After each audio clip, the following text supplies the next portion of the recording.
I had often wondered what it was like for the spouse of a military member and how they did it. How it would be to be married to somebody that is often gone. How do you plan to raise a family and build a life when, at the drop of a hat, your husband can deploy halfway across the world? I guess I wondered so much that I went and had to figure it out for myself. On October 18th, 2020, I drove down to Florida and married a military man, a Navy man, if you will. The very next day, in less than 24 hours, I was driving back to South Carolina. I'm going to attempt to tell you about my relationship, now marriage, and how we have made it work. It's been rough, don't get me wrong, but is it worth it? Absolutely. Shortly after we started dating, Patrick was sent to Great Lakes, to the Recruit Training Command to begin basic training, which took a total of 2 months. Typically, one would be able to fly out to see their loved ones graduate and get some time with them before heading to their prospective A school, which is where they begin training for their job field. But due to COVID, both of those things were shot down. During the 2 months that he was away, we had virtually no contact. I got a 2-minute phone call in the very beginning asking for information for his security clearance, and that was it. 2 very long months with no contact.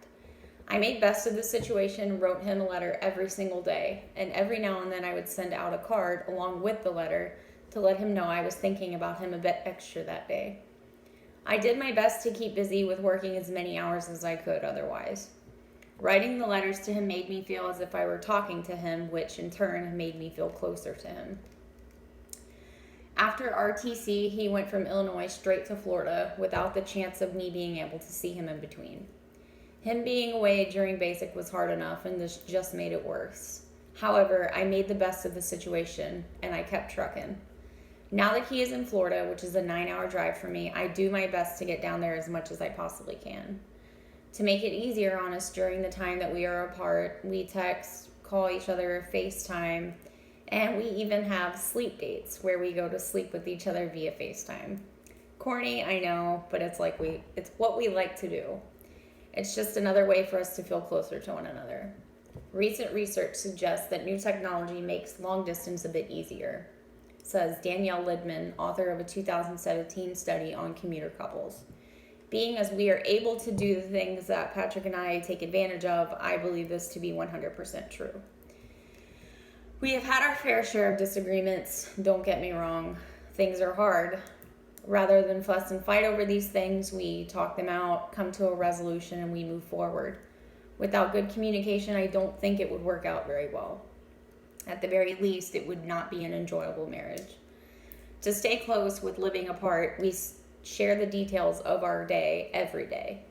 Whether it is as simple as going to get something from the gas station or what we are having for lunch, we stay in constant contact, sharing even the smallest of details.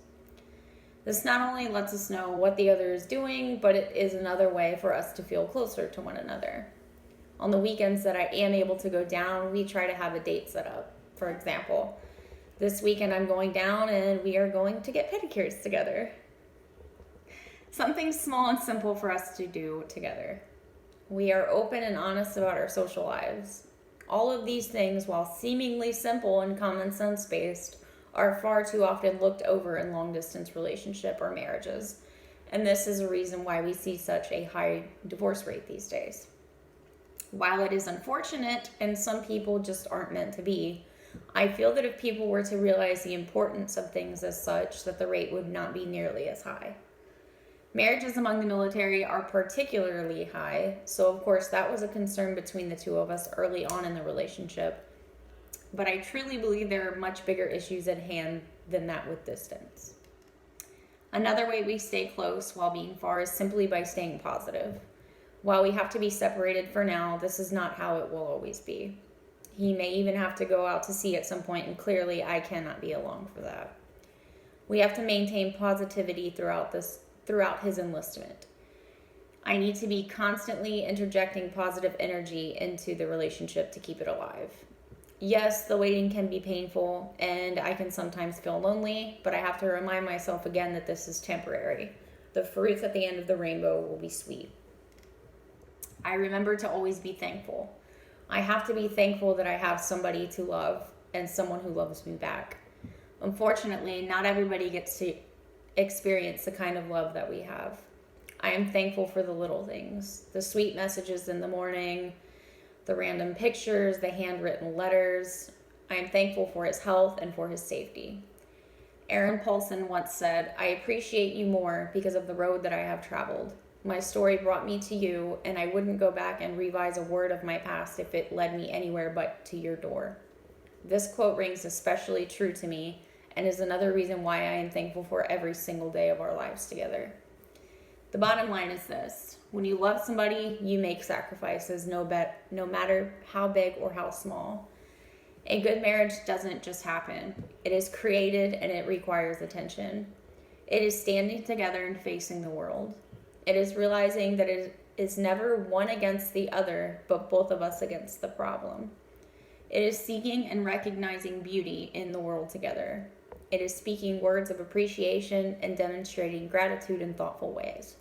It is not only marrying the right person, but being the right person for your partner.